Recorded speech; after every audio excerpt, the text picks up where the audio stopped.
કોલ્ડપ્લે કોન્સર્ટમાં ઝૂમશે નરેન્દ્ર મોદી સ્ટેડિયમની બહાર લોકોનો જમાવડો જોવા મળી રહ્યો છે। જો કે એન્ટ્રી 2 વાગ્યાથી છે, પરંતુ તે પહેલા જ લોકો ત્યાં પહોંચી ગયા છે એન્ટ્રી માટે। કોલ્ડપ્લેના સિંગર ક્રિસ માર્ટિન અમદાવાદ ફર્યા અને અડધી રાત્રે તેઓ અમદાવાદ ફર્યા। અમદાવાદની ગલીઓમાં મોપેડ પર સવારી કરી અમદાવાદના વિવિધ વિસ્તારોની મુલાકાત લીધી છે। તો આજથી 2 દિવસ નરેન્દ્ર મોદી સ્ટેડિયમમાં કોલ્ડપ્લે કોન્સર્ટ યોજાવાનો છે। અમદાવાદ સહિત દેશના મ્યુઝિક લવર્સ જે દિવસની રાહ જોતા હતા તે 25 જાન્યુઆરીનો દિવસ આવી ચૂક્યો છે।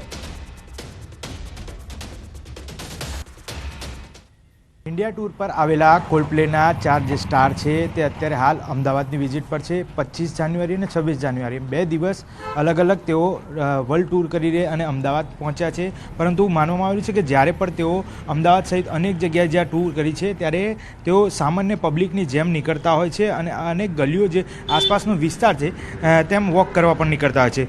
अनायासे एक व्यक्ति जे श्यामल विस्तारमां रहे छे तेमनी साथे वातचीत करीशुं, कारण के तेओ पण अहींयाथी पसार थता हता अने ते दरमियान तेमने 2 व्हीलर पर राइड करावी अने क्रिस मार्टिन जो लेखक अने सिंगर पण छे तेमनी साथे चर्चा विचारणा करी, तेमनी साथे वातचीत करी। केवो रह्यो तेमनो एक्सपीरियंस तेमनी साथे सीधी बात करीशुं। सौप्रथम आपनुं नाम परिचय जणावशो। मारुं नाम मलय अडालजा छे।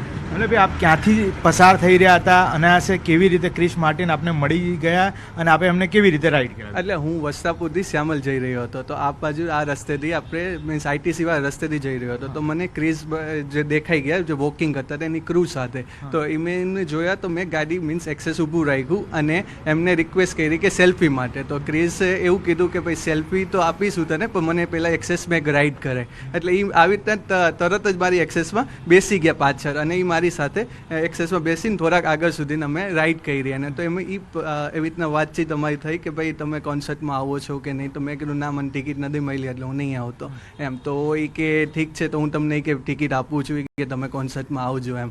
તો એવી રીતના એમની સાથે વાતચીત થઈ એટલામાં અને એમની યારે સેલ્ફી ને ફોટો ને બધું લીધું પછી। તમને લાગે છે કે આવા રીતે જ્યારે બોલિવૂડ સ્ટાર જ્યારે જતા હોય છે ત્યારે બાઉન્સરો હોય, સિક્યુરિટી ગાર્ડ હોય, આ સિક્યુરિટી તોડીને પણ સામાન્ય માણસની જેમ જ મળતા હોય છે?